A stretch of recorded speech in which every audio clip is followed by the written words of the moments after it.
therefore focus this evening on the four most overriding priorities that we have for 2021. They are not many, but they are focused. First, we must defeat the coronavirus pandemic. That is primary in everything that we have to do as a nation. And second, we must accelerate our economic recovery. Third, we must implement economic reforms to create sustainable jobs and drive inclusive growth. And finally, and not leaving many other things aside, but these are the key ones. And finally, we must fight corruption and strengthen the state that has been weakened.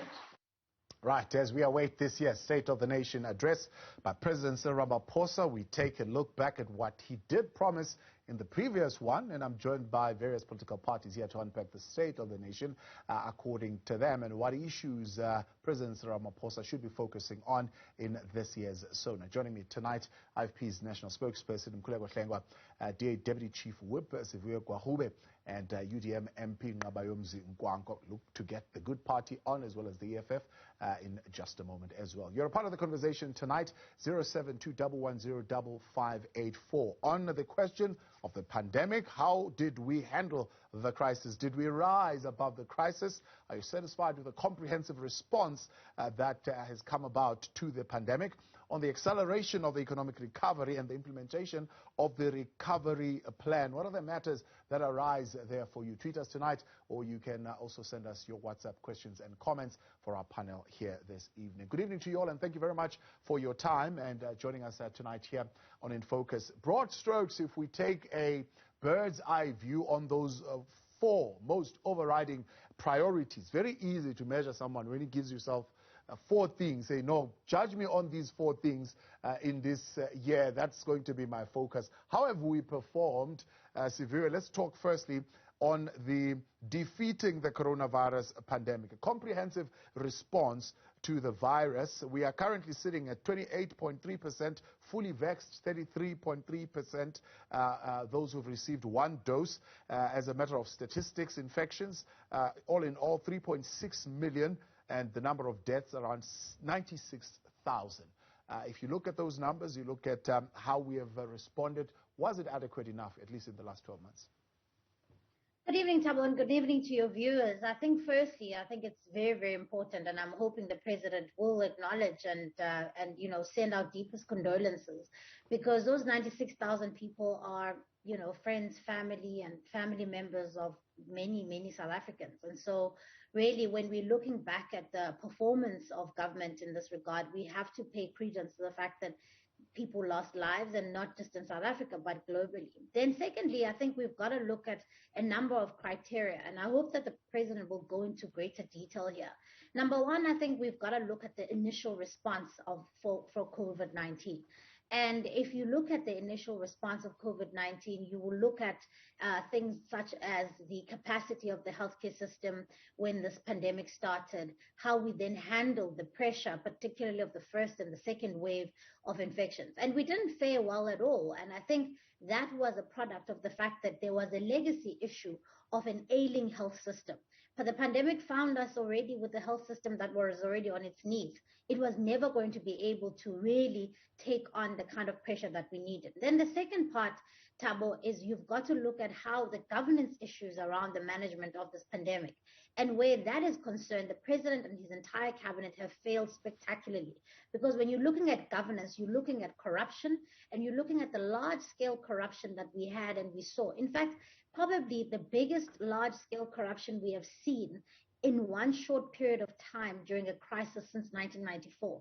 And the mere fact that this happened under the president's watch is something that he needs to take account, he needs to be accountable for. And I hope that on Thursday he can acknowledge his hand in not holding people accountable, and in fact having presided over a cabinet that saw it fit, some of them, to loot.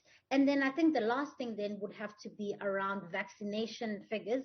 And of course, these are far more complicated, to measure because, while there's a fraction of South Africans only vaccinated, the reality is that we were slow off the, we were slow to come off the blocks in terms of securing vaccine supply.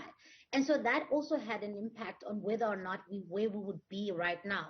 But that also is impacted by the fact that there's been hesitancy, by the fact that also government's communication and outreach programs were found lacking. So I think if I were to give it a score out of 10, I would say we scored 4, because I think we probably we did well right at the beginning in terms of really responding to the crisis.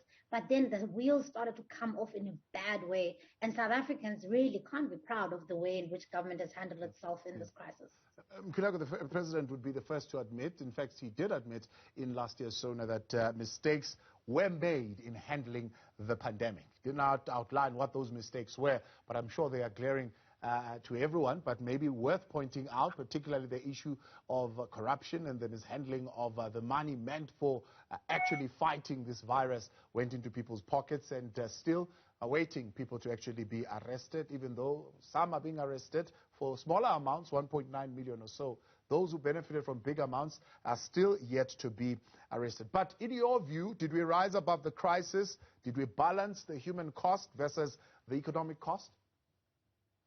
Well, acknowledging mistakes is one thing, but a mistake is something that needs to be corrected, one, and quite clearly the corrections have not taken place, and consequence management is the second most important intervention that you can have.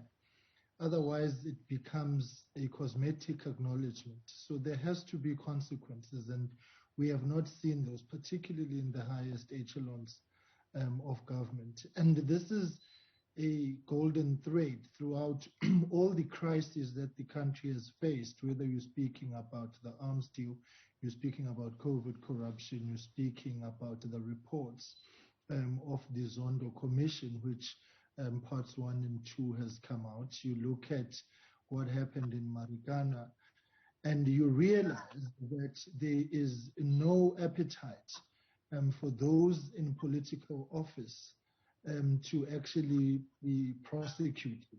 There's an absence of political will in this regard, and that is precisely why then you have got more of the same, because it's the same people presiding over the state. This is true too, whether you're looking at the issues I've enumerated or just governance in general. You look at the so-called 9 wasted years. The people who are in government today were part and parcel of the 9 wasted years in different capacities. And so you've got a fundamental problem that there is a recycling of incompetence and a recycling of corruption within the same space. And the president ascended to office on the basis of the new dawn. And well, it has fast become a new nightmare, because we have not enjoyed the fruits of the so-called new dawn, because people continue to actually loot, and there's an absence of consequences. And so that's where the president falls short. He has not held the bull by the horns, and he has not been decisive. There's an over-consultation on even very basic things about governance. I mean, just one issue. The Minister of Communications and Digital Technologies is implicated in the part 2 of the report in her role in the Denel matters. We are yet to hear the president even say anything about that. And so the challenges therefore escalate. And I think fundamentally why they do is that the president is now playing his cards towards the conference in December, and therefore putting the national interest by the wayside and focusing on the internal factions of the ANC, which are deep-rooted, much to the detriment of the overall important objective of good governance. And that is taking a secondary position, is taking a back seat. And so the president really needs to come out on Thursday and inspire confidence in that he is in charge of the country and take decisions for the country and not decisions for the ANC. Quick break. We'll come back and Nqaba Mzimkwangwa will weigh in, particularly on the deferred projects, the pace, design and sequencing of our vaccination program, the things that went horribly wrong in how we handled that pandemic. This year, we must do everything in our means to contain and overcome the pandemic. This means intensifying our prevention, all the prevention efforts, and strengthening our health system. It also means that we must undertake a massive vaccination program to save lives and dramatically reduce infections across the entire population.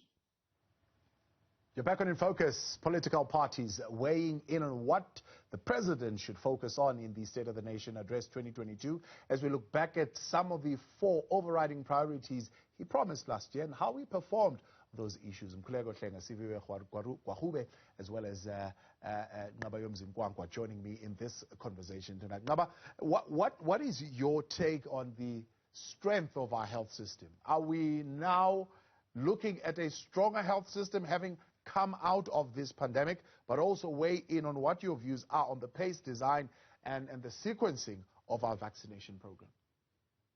Firstly, I think people expected miracles from a government that has always served as a symbol of venality and corruption in South Africa.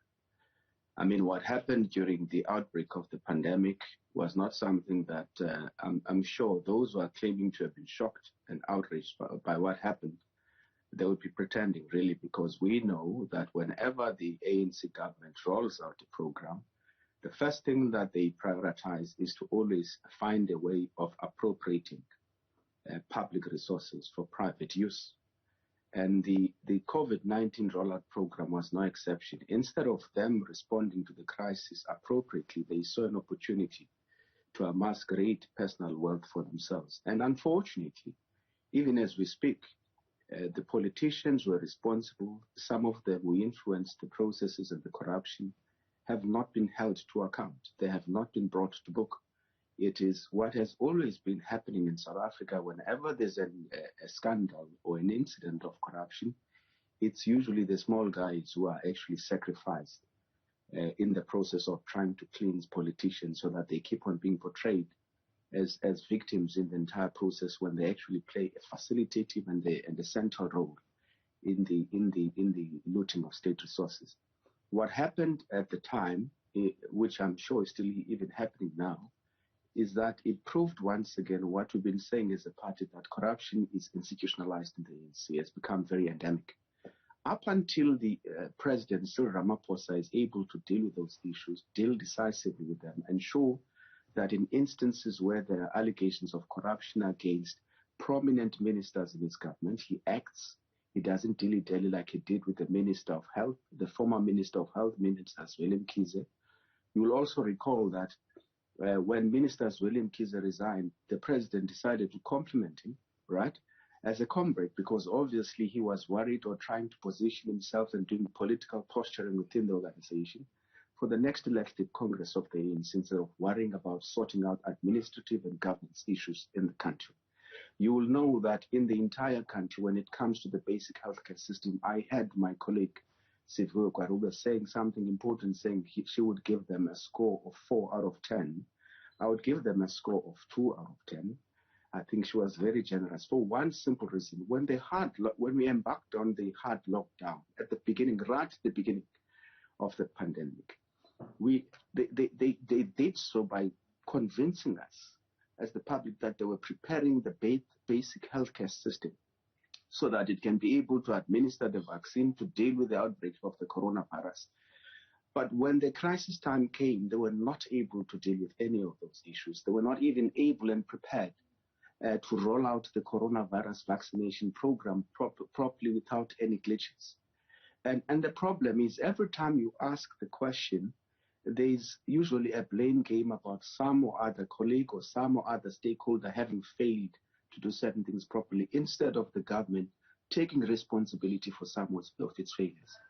My colleagues are correct in saying that part of the problem is the communication strategy of the government around the vaccination program how it should be promoted to the public, how the public should be educated about it, but also consistent with that, must make sure that the rollout program is in line with the messaging that you send out to the public. It can't be a situation where you try to push for people to vaccinate, but at the same time, you are all singing from different hymn books and sending out confusing messages, but also not being able to manage a proper rollout vaccination program that can be communicated and packaged properly for the public. The other issue is you're talking about economic recovery plan. What economic recovery plan? What comprehensive response to the coronavirus? It was very sporadic, obviously. The problem is that I think it was, we're doing a lot of guesswork along the way. Mistakes are only mistakes insofar as they are made because there's limited information at the time when a decision or an action is taken. They're not mistakes when you ignore available information that could guide your decision making, that would ensure that you make decisions from an informed position. You ignore facts for whatever reasons or for political reasons, and then people steal money in the process, and later on you call them mistakes. I mean, we have a lot of experts, political councils. I think at one point there was a point where all the different stakeholders, including the party leaders, the various political parties, were brought on board on the strategy of government so they could advise. Hence, some of the political parties were even able to advise as to how we could structure the lockdown program to make it more predictable to members of the public.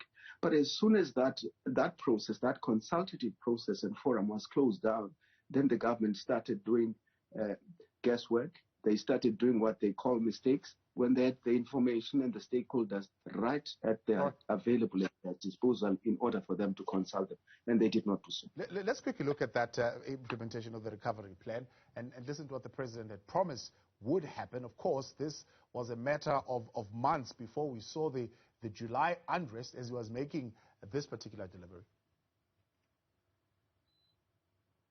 It is nearly 4 months since I stood here before the joint sitting of this parliament to present to the nation the economic reconstruction and recovery plan.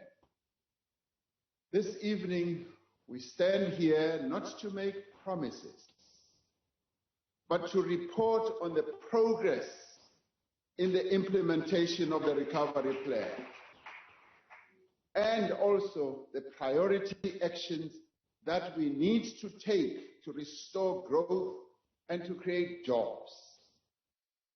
Since the launch of the plan, we have focused on 4 priority interventions: a massive rollout of infrastructure throughout the country, a massive increase in local production, and employment stimulus to create jobs and support livelihoods, and the rapid expansion of our energy generation capacity. Rather interesting key things that the president is pointing out there, and I see Gamayom's already shaking his head around whether any of them were achieved. All right, let's start. I mean, today we saw him in Limpopo. He was applauding the work that is being done there on some road, part of the infrastructure programs that he said we will be seeing happening. Is that a sign of progress? What do you make of it? Employment stimulus, the COSATU, I saw them in there, saying that they applaud the president's presidential employment stimulus, which created about 500,000 jobs. That's what they're saying. And of course, rapid expansion of the energy generation capacity. We're currently on stage 1 load shedding, so I suppose that speaks for itself. Sivia? Yeah, Thabo, I mean, it's actually, it's a little bit tragic actually to listen back to that clip, because it actually makes you realize how not seriously this nation is being taken by the executive, because the president can come year after year and make promises to South Africans that will never be kept. And really, what then is the solution? The reality is that when it comes to the economic recovery plan, Thabo, we've got 47% unemployment rate in South Africa. It is the highest unemployment rate we've had. It's one of the highest in the world. 7 out of 10 young people are unemployed. I'm sorry, but if the trade unions want to nitpick because they have a very cozy relationship with the ruling party, that's not going to work. The reality is that 7 out of 10 young people are out of work, no prospect of getting work. And for me, those are the key indicators. if you are not able to shift the dial when it comes to lived experiences of South Africans on the ground, you've failed. If you're not able to put people to work, if you're not able to reduce the number of people who are reliant on social grants, if you are unable to grow the economy, and instead all that you're doing is borrowing more than you are making, that is a failure. And for me, I mean, if this was a different country, the president would announce on Thursday that him and his entire cabinet are resigning, because this is a resounding failure in government. And if you are failing people when it comes to something as basic and as dignity in producing, like employment, then ultimately you've failed them. And then instead of even dealing with that, you've got issues that are now outstanding. You've got SIU reports that are gathering dust. You've got the riots report that has now been released. You've got the Zondo Commission that my colleagues have, the reports that my colleagues had mentioned. All of these reports are an indication of how other institutions in our government work, but actually when it comes to accountability, there's none. And so what we're going to have is a situation where reports are gathering dust, and that's why for one of the things that is really important, Thabo, that really came out of the Zondo Commission is the fact that Parliament was left wanting too. And so if we're really going to hold the executive to account, we've got to really install...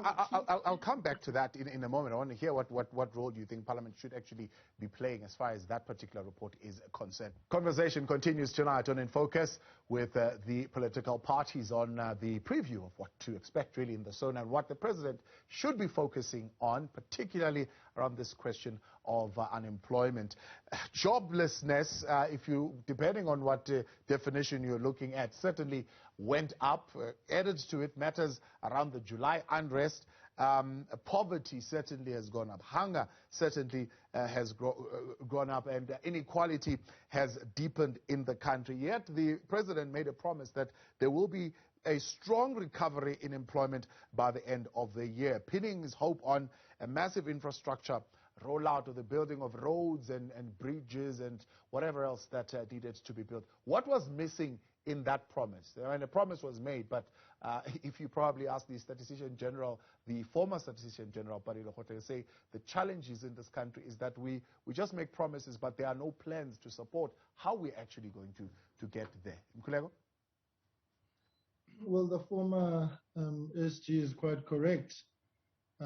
Or further to that is that there's a lack of implementation. Two, there is a lack of political will to walk your talk. So it's all talk and no action. It's all an outlook to placate. It's ticking the boxes with an outlook to say the right things and then do the wrong things. We go through the motions of SONA every year, yet the daily lived material conditions of our people do not change. And fundamentally because there is no focus on the part of government, the executive, to actually work. The second point is that municipalities where the tire hits the tar in this country are riddled with corruption, instability on one hand, but also on the other hand, the budgetary reality is not in favor of service delivery. You've got a top-heavy budget, and less than 10% of the national budget goes to local government. And so that is fundamentally setting up municipalities for failure. If you want to speak about infrastructure development, you have to couple that with infrastructure maintenance.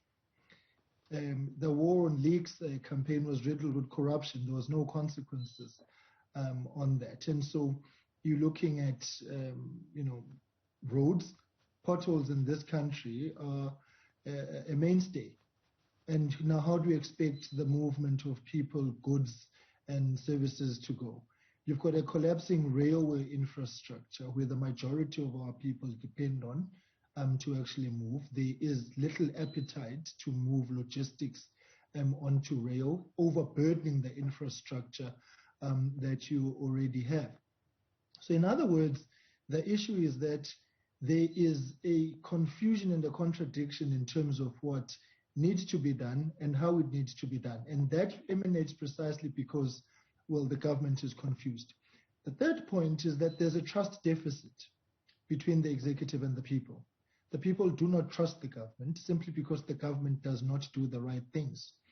There is a selective implementation of policies and programs. There's rules for us and them. There is hardened consequences for the people. If petty crimes are punished very, very easily, junior officials become the scapegoats when there's corruption and all sorts of other things. When it comes to crunch time, when the big fish actually have to be taken on, the president and his executive look the other way and walk away.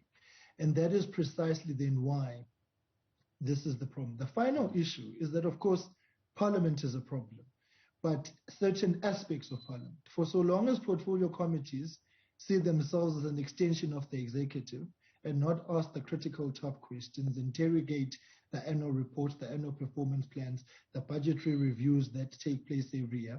I mean, the fact that Parliament has never changed a budget which has come from the executive is the clearest indication to date that Parliament tends towards being a rubber stamping institution. But this is not a holistic Parliament problem. Those of us in the opposition benches raise these things all the time. The problem is fundamentally with the ANC and its inability to separate party and state on one hand, but also at the same time to maintain the independence of the three arms of the state.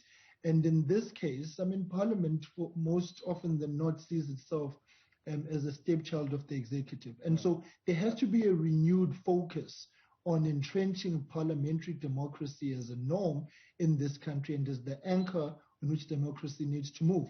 We need to get Parliament functional, effective, and efficient in the execution of its duties if the executive is to do its job. All these things are happening because the executive has become a runaway train of self-accountability, and they just don't care. Yeah. And that is at the heart of the challenge.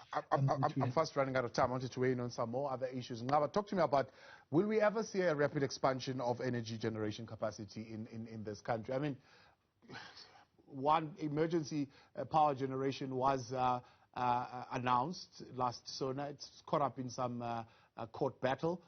There was a bid window 5 that was announced. Bid window 6 was supposed to come in August. It hasn't come. These are very critical, important parts of this expansion of energy generation capacity in the country, but also fixing the current fleet of power stations that we have. What are the challenges? Please unmute. Please unmute. I want to start by discussing briefly the economic issues. You'll recall that after we adopted GIA, the government adopted GIA, and they left the GIA policy. They then immediately went and adopted a new policy and called it ASKISA. If you remember, the purpose of ASKISA, really written in nice English, was to deal with binding constraints in the South African economy. Chief among them was to ensure that South Africa then could position itself as a port of entry for trade into Africa. 20 years later, if you were to consider what happens in South African ports, there's a lot of inefficiency. There are a lot of challenges where they delay movement of goods. You can't even export goods or transport goods properly to the rest of the SADC region, which is what we used to do efficiently. And secondly, if you were to look at the rail system, which Khululeko Hlengo was talking about, it was part and part of this logistics or logistical framework that we had to build in order to try and take the South African economy to the next level. All of that, as was the case with the speech made by the president, all of that ended up in nice sounding speeches, but no practical programs were implemented to try and achieve that. You will also understand that before you deal with energy constraints as a problem in South Africa, you must be able to say, what is the economic blueprint or the development agenda of South Africa as a nation? What are the key priorities? What would be the driving forces if we were to try and drive the South African economy and also transform it? That hasn't happened. We are doing things in piecemeal fashion. I want to give you an example. The president spoke about infrastructure, massive infrastructure rollout program, or massive infrastructure development. Who's going to do that? Is it the same SOEs that are dysfunctional, that reflect negatively on the quality of government, if you were to say or consider that the level of dysfunction is a key indicator of the quality of the government you have, which includes corruption? So How are those SOEs, which are completely collapsing and dysfunctional, going to be able to roll out those programs? Two, the same government that talks about infrastructure development took money away from maintenance of the existing infrastructure at the time when they needed funding for COVID-19 programs. Now, they took money away from that program, but they are talking about rolling out massive infrastructure programs. We want to sit here and celebrate nonsense, really, where COSATU is talking about 500,000 job opportunities. It's job opportunities, not jobs. Created, whatever that means. Created over a period of 12 months, right? In a country that is sitting with a massive unemployment program. We want to celebrate that. How do we celebrate that? Is because we have a tendency of celebrating mediocrity, right? Instead of having high expectations of the people who lead us. The other question is, if you have not created an environment that is conducive for the different role players, including the private sector, for them to be able to create jobs and make sure that we grow the South African economy, you are not going to achieve any objective that you set yourself during SONA. What SONA will remain, it will just remain many statements of hope, right? Where there's no real intention or political will to implement those programs. Now, the energy constraints and the energy crisis facing the South African program is indicative of the culture of this government. Where I like how Corneille Mulder once put it in Parliament debating for the Freedom Front Plus. He said, there is nothing that the ANC government has touched since 1994 that does not need a turnaround strategy or plan. Every time a plan is produced, we discussed it in portfolio committees, you actually don't know, you don't see it being implemented. We were talking about in the SOE space, the shareholder management bill. We spoke about it from 2013. In fact, it predates me as a member of parliament. I'm about to finish 10 years as an MP. We do not have the shareholder management bill. Yeah. Mhlengwa is correct in saying we have recommendations that come out of parliament and out of committees, which would assist to improve governance and to ensure that there's better service delivery. All right, we seem to have lost Ngaba there on that one. Siviwe, let's wrap it up anyway. We are, of course, completely out of time. I wanted to say to you, what should Parliament be doing with the state capture report? We've got part 1 and part 2. I spoke to Lechisa Tsenodi moments ago saying, no, it will be part of the programming of Parliament, will be given to portfolio committees of relevant entities that will be mentioned there, and they will have to deal with that. No, I disagree. Very quickly, Thabo, I think that as soon as the state capture report lands in Parliament, we need to establish a parliamentary inquiry. The reason why that is important is because you can essentially gather all the relevant entities with the inclusion of SCOPA, and that way you are able to essentially deal with all the aspects of the report. But I do want to lead back to exactly what Mhlengwa said, and I'll be very short, that Parliament has systemically been made a lapdog as opposed to a watchdog over the past decades. And essentially what the ANC has effectively done has hollowed out the intensity of Parliament on purpose. And so it is our duty as members of the opposition and to petition the people of South Africa to give us more seats in Parliament so that we can start to make sure that people are held accountable. Half of what happened under state capture would not have happened had Parliament done its role. And half of these empty promises will essentially lead to accountability if Parliament can understand that its role is to represent the people and to hold the executive to account. I appreciate you all. Looking forward to your reflections and analysis on Thursday. I'm sure we'll have you back again to have your thoughts aired out on what we